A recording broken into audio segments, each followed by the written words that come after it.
Ant-Man himself plays Scott Lang and Ant-Man in Ant-Man and the Wasp in theaters near you July 6th. Good to see you, Paul Rudd. It's great to see you, Rich. And your normal size self. I'm describing for the radio audience now. You're Right. not gigantic and you're not small. Or small. It seemed if I showed up really small, it's pointless. You couldn't be able to see me. Yeah, it'd be tough. Too big. I don't fit in the chair. Yeah. So you just showed up just as yourself. Yeah. That's you being a team player. You want to promote this film. You want to get it out there in the proper way. I hear you, Paul. It's about you, Rich. Thank you. I care about you. I got my name. You got mine on a mug. I got you on a mug. Yeah. I have this mug at home. I told you that I drink out of you a couple times a week. I'm honored. I'm so honored in that respect. How do you feel about? I know that it's so identifiable now, this in your kind of your symbol, your insignia of running the 40. How do you feel about like that? Do you like it? The fact that that people can just that you're just so just see it everywhere now. Well, do you just your buddy John Hamm, yeah, who's been at a Big Slick many times and who you go way back with, he was here a few weeks ago. He called it a very Don Draper looking thing. He thought that I see it. He started mimicking like I was falling out of a building with the mug. A cigarette in your hand. Did that affect your 40 time? Being 3 fingers deep into a stiff drink is definitely going to affect my 40 time. Uh-huh. Yeah. Yeah, no, I see the Mad Men kind of imagery. That, yeah. Sure. And last we saw you, Kansas City. We saw you at the Big Slick. Congratulations on $2 million. Yeah. Unbelievable. Children's Mercy. Thank you for coming, and thank you for doing the show from there. It was amazing. It was a lot of fun. It's you've been before, and I really appreciate it. That hospital is a pretty amazing place, and the work they do there is great. And this year we broke all kinds of records, over $2 million. $2 million, and part of that too was when we were blown away by it too. On the stage, the night of the big fundraiser, down comes out of the rafters the Captain America shield. The shield. Signed by all of the Avengers. And you went around yourself on the set of all of the above? Yeah. And just went and knocked on everybody's door? Just walked around. We were all there at the same time. Yeah. I'm like, hey. Right. Do you mind? Can you sign this for the kids? And they all said. Everyone said yeah. Everyone did. How many names did you get on that thing? About 30, would you say? I think there's more. That's unbelievable. I think there's more. I mean, there's all kinds of people in there. I think everybody that's worked on a Marvel film. Is that made out of real metal? That's made out of real vibranium. It's usable. Real vibranium. Real vibranium, which I got to be honest, is not easy to get through customs. But you're Ant-Man, so yeah, you can I found a way. Through. You did find a way. Paul Rudd here on the Rich Eisen Show, and that was just a great, like I said, just a great weekend, and we were having a lot of fun in Kansas City in Kauffman Stadium. Yeah. The day that you were out there and you came by, you were at Saberhagen. That was the coolest thing, doing the show with Brett Saberhagen, and I had found my baseball hat. Actually, it was my dad's from the 1985 World Series, or I think I maybe gave it to him, or I don't remember. We each had the same one, and so when I found that hat, and then I was a week later doing the show with Brett Saberhagen, got him to sign it. I know, and then the fact that we were hanging with him, he was just like the coolest guy. Yeah, he's been to a couple of Big Slicks before too. He's awesome. And George Brett was going to be there, but I heard he was at the hockey game, like he was at the Washington Capitals game or something like that, which was... Well, that was very exciting. You can't blame him for that. I mean, the Washington Capitals, that was, I just didn't know the Royals-Capitals connection in that regard. Yeah, yeah. It's huge. It's big. It's big. The drought that the Capitals had from they'd never won before, so it was even a longer drought than the Royals. So it's similar to a Kansas City Royals I have a buddy, a friend, and his son. They are such diehard Capitals fans. They live out here, and he couldn't even speak when they won. He was out of his mind. Now, when you were sitting next to Saberhagen, we kind of touched on it here. Now we're sitting here in Los Angeles, a few weeks removed. I mean, the little kid in you is like flipping out, right? Despite everything that you've gone through in your life, your career. Sports has a way of doing that too. You never lose, I don't think, like the fan worship kind of thing. Right. When I see any of those players, if I see any of the Chiefs, if I see any kind of professional football player that I even admired as a kid or for another team. I'm like, whoa, I can't believe it. When I was a kid, I loved the Steelers, and I one time I was able to get into the locker room with a guy who knew Bradshaw, and I saw Lynn Swann over by the locker room. How old were you? I was about 10, and the guy that was friends with Bradshaw worked with my dad. He goes, "You want to go say hey to Lynn Swann?" And I was like, "I'm good. I'm okay." I so badly wanted to do it, but I was so nervous that I just couldn't bring myself to doing it. And then most of my life, even as an adult, I was like, why didn't I say hi to Lynn Swann? That would have been really, really cool. Would you like us to take care of that at some point? I'll tell you, that would be pretty cool. If you could swing it with John Stallworth, that dude's my all-time favorite. Him? For Stallworth, sure? when I was a kid, always Stallworth. Where did the Steelers love come from? I think that, there was when you were, at that time, you were either Cowboys or Steelers. Right. It seemed like two teams existed. But before I moved to Kansas City, when I was a kid, we had a football pencil machined at our school. And I used to give the Steeler pencils to this guy that worked with my dad that was from Pittsburgh. And so the Steelers were playing, I was living in California. They were playing the LA Rams, and he took me. I was in first grade, and that changed my life. I was such a Steelers fanatic as a kid. To this day, if I need to remember a number, a phone number, an address or something, I'll associate it with a player from like the 70s, late 70s Steelers. If you name a number, I'll see if I don't even know. Go for it, Chris. This is all. This is it. We can just. We haven't planned this out. This is just all jog. Go through the. Go to the Pro Football Reference. All right, stand by. And we'll put together a phone number for Paul Rudd, area code first. We'll figure it out for his Steelers. Okay. So, what year in particular? I don't know. Maybe go like 79. 1979 Steelers. Call them up. I don't know. This is fantastic. I have no idea. 78, 79. What I don't know. We'll see. You got it over there, Chris? Yep. Okay. For Paul Rudd. Let's do Rocky Blyer to start. He's 20. 20. Correct. Lynn Swann. 88. Benny Cunningham. 89. Larry Brown. 79. Nailing it. Actually, this is Theo. Or do this. Theo Bell. T-Bell. 83. 83. Correct. If you want, come on, say a number, and I'll see if I can get that player. Nice. 63. 63. Was that Ernie Holmes? Tom. Oh no. Oh wait. Tom Dornbrook. Yeah. Oh right. Ernie Holmes was before 79. Okay. Give another one. 47. 47 was Mel Blount. Correct. 59. 59 was Jack Ham. 52. 52 Mike Webster. These are all correct. Fantastic. Just pretty impressive. Paul Rudd, everybody. Paul. 58 for the win. 58 for the win would be Jack Lambert from Kent State University. Guys. Paul Rudd, Pittsburgh Steeler numerologist, Paul Rudd. I had no idea about that. Yeah. With your memory like that with the Steelers. So when the Steelers started, well, I mean, recently, as you know, the Chiefs can't get past the Steelers. Do you still have a little bit of Steeler I still love have a in little, you? like, I still like the Steelers. I always have. But what happened, I think, is that when I was a kid, after all my favorite players kind of left the team, and then I was in the kind of the gray area for a few years. You know what?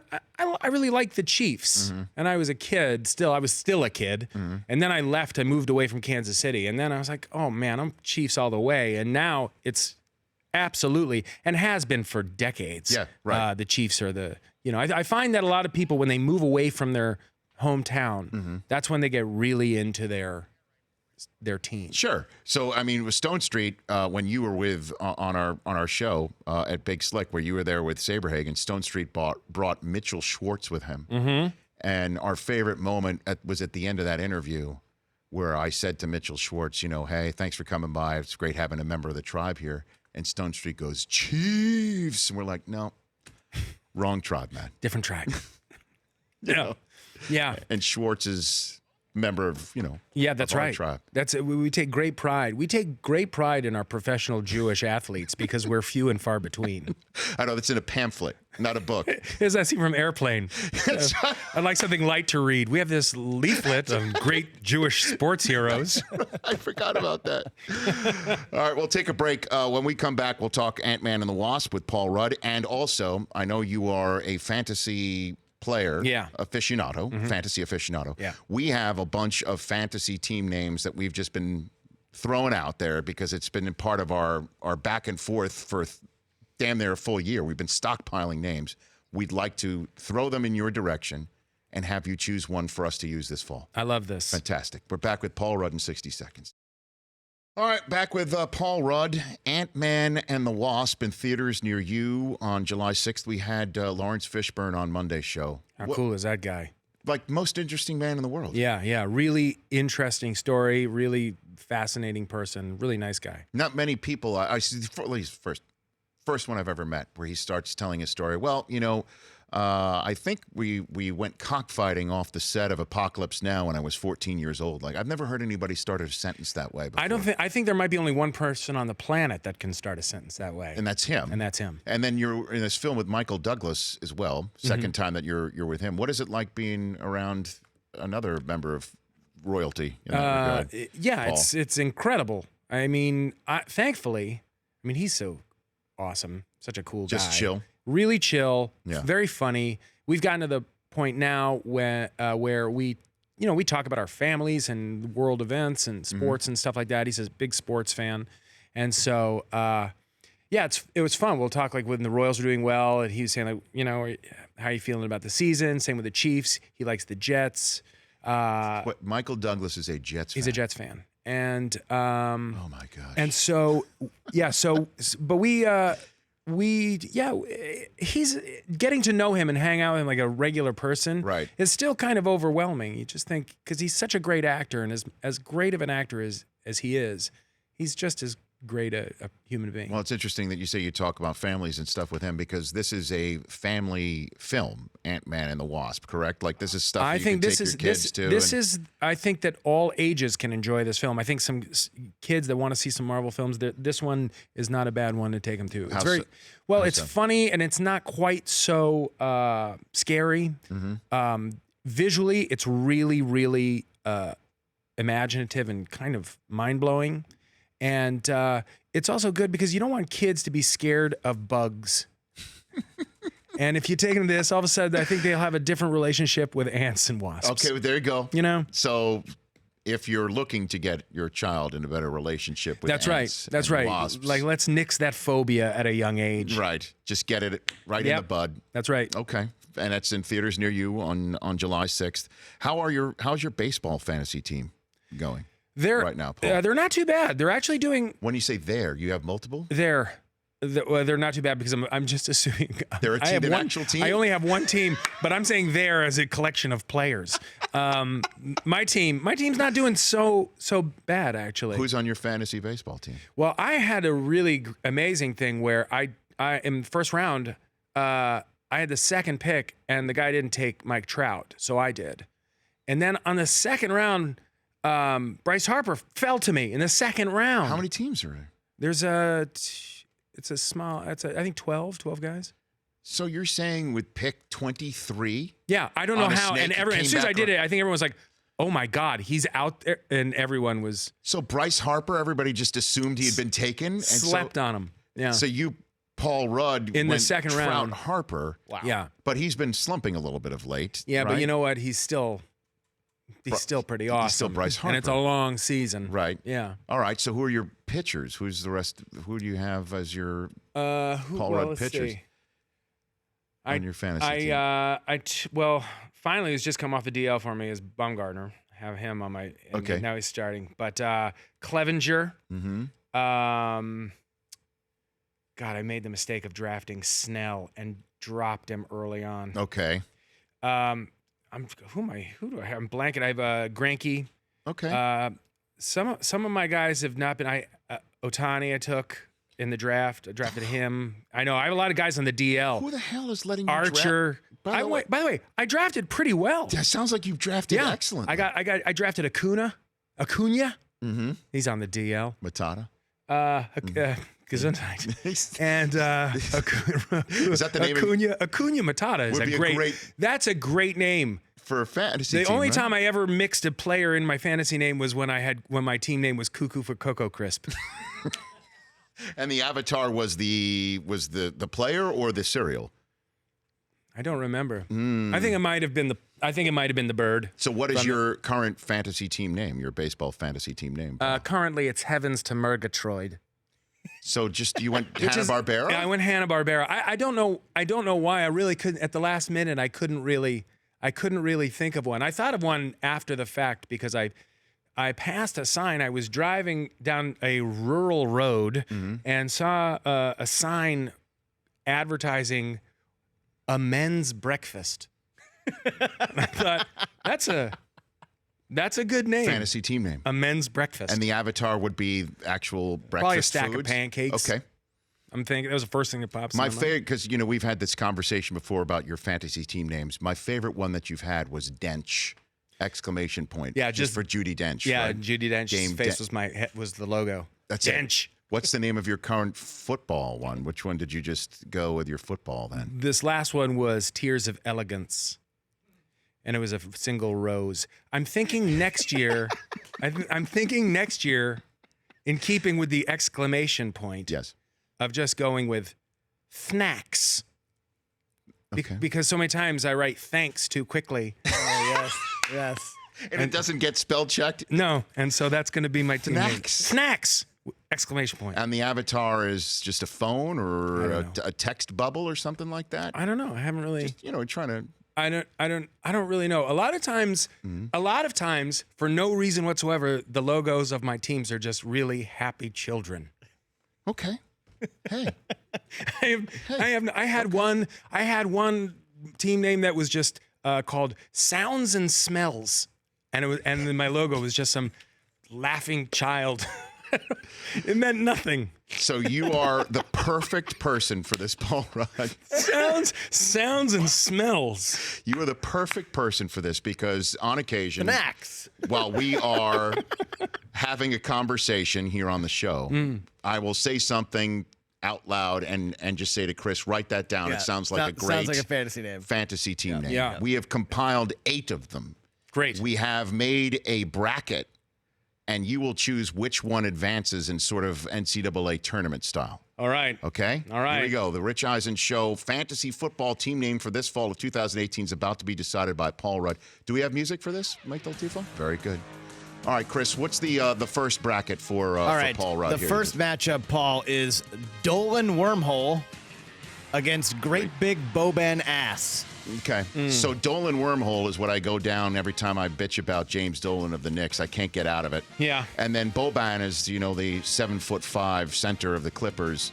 When Susie and I were sitting courtside, we could not see when he was checking in the game because we saw Great Big Boban Ass in front of us. Right. Which one do you think is a better fantasy team name that could advance? You need to put it back up again, Dolan? Yes, I think I like the wormhole one more, only because I'm not a fan of profanity in the name. Okay, Dolan Wormhole advances. Dolan Okay, then Wormhole. advances. Dolan Wormhole Okay, moves Chris. on. I think like you could nix the ass and just go with Great Big Boban. That's pretty good. Oh, that's workshopping it. But that's Dolan Wormhole. But of those advancing. two, I say Chris Brockman. Okay. All right, Dolan Wormhole moves on. Next up, Hockley Watermark against Premature Horning. You never want to go premature horning, That's obviously. after, obviously, Notre Dame Great. Heisman Trophy winner Paul Horning. Yeah. What do you think? And of course Ed Hockley. Of course. I think I like the cryptic nature of premature horning. So Ed Hockley Watermark, which was we created a fake retirement letter for Ed Hockley when he announced his retirement, and people actually bought it. It went viral. Out. Premature horning is in. Wow, I think we have our first upset, So I with think. premature horning against... Look, I love Ed Hockley, and that Against guy Dolan is Wormhole jacked. in the Final but Four. come Okay, on. let's go to the other side of the bracket. Okay. We have Ignorant Piss Merchant against Deep Loggins. Deep Loggins, because Kenny, we noticed, had did the Caddyshack song and Top Gun. Yeah. So we decided to go Deep Loggins on that. Oh, well, not only that, Caddyshack 2. That's what caused us to go Deep Loggins. Yes, Caddyshack. Okay, Nobody's fool. so it's Deep Loggins. And that song was, you remember the song? What was that again? Nobody's I fool. What? Nobody's fool. Nobody's fool. I'm thinking and nobody's fool. Yeah. You like making it rough on me, babe, don't you? So Deep Loggins is your choice. Too much to analyze. Deep Loggins. I gotta go Deep Loggins. Okay, and the last Right. one. And the last matchup here, we have Touch of the Vermeil against Thor's Power Gym. Well, as a Chiefs fan, Yes. this one isn't even a question. A touch of the Vermeil. Just a touch of the Vermeil. That's when you choke up about something. You get a touch of the Vermeil. Yeah, just So that's a, what we just say, a touch. just- Or if you're ordering a specialty wine, Yes. and Yes. you go, you know what? I'm just gonna have a touch of the Vermeil. Okay, down to the final four now. Okay. Okay, the final four. We have Dolan Wormhole versus against Premature Horning. and Deep Loggins versus Touch of the Vermeil. Oh. Who advances out Well, of each one to the final? So I've got to choose between. Dolan Wormhole and Premature Horning All right, I would say Premature Horning advances there. against. Oh, that's a tough choice. Oh, Deep God, Loggins this versus is Touch of the Sophie's Vermeil. choice. Touch of the Vermeil. What is it? What'd you call it? I said this is Sophie's choice between Deep Loggins and Touch of the Vermeil. Oh God! You know what? Yeah. This is one where I've just got to I just got to go hometown on this one because I'm a bigger fan of Dick Vermeil than I am of Kenny Loggins. And Touch of the Vermeil So advances. I'm just going to do it. So just Touch of the Vermeil. And that's is that your And I'm winner? sorry because Deep Loggins is a great name. Well, you can use that for your. Yeah, use that. I would even use. No, I'm not going to use that. That's taken. That's like No, if well, That's like putting on your stepdad's clothes. I'm gonna, or I should say, it's like the stepdad putting on the original dad's clothes. I'm gonna say, I mean, look, if it was between Deep Loggins, never mind.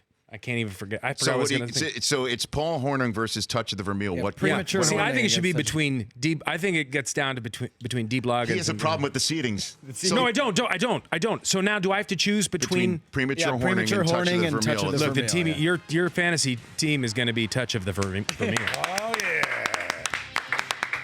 And an avatar's got to be him choked up, right? Yes, of course, a cry. Touch of the Vermeil. Yeah, or a bottle of his wine. That's You good. can choose You your would logo. appreciate that. So how about this? Why don't you take Deep Loggins for your fantasy team this fall? I don't want to do it. Okay. I got too many things. I'm thinking keto acidosis.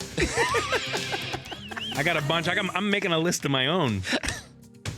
I don't want to give them all away. Okay, no. Do you remember the first one? The one we played years ago, Rich? Do you remember the first? No, I forget which one was it. When we first started, it was Tastes Like Chicken. That's That was my team. that was Taste Like Chicken. I do remember that on the NFL Network Celebrity That's right. Fantasy. The first year. That's right. Taste Like Chicken to Touch of the Vermeil. We've seen it all, man. Yeah. We've You seen it all. know, I saw like the story behind Tastes Like Chicken is a very funny one, It is. but I don't know if it's really appropriate for this for the show. So it's you're working blue with Taste Like Chicken? It just when what made me think of it really made me laugh, and I'll tell you after. Sorry, it's terrible to do to tease up like that and then not say why. No, it's all right. Well, you'll tell me, and then I'll pass it along. Okay. Ant-Man and the Wasp in theaters near you on July the 6th. Look forward to seeing that, brother. Thanks for stopping by. Thank you once again for having me. Always. Thank you for letting me pick your team name. I hope. Come on, no, you nailed it. I'm sorry for all. I'm sorry. I apologize profusely to Kenny Loggins. Yes, you should. I know. I Oh, should. great. Just throwing us to break right now. Ant-Man and the Wasp in theaters yeah. near you July 6th. Nice. From another sequel, right? Technically. Yes. Yeah, very good. Power chord. There it is. Touch of the Vermeil, baby. The Rich Eisen Show, weekdays at noon Eastern on Audience.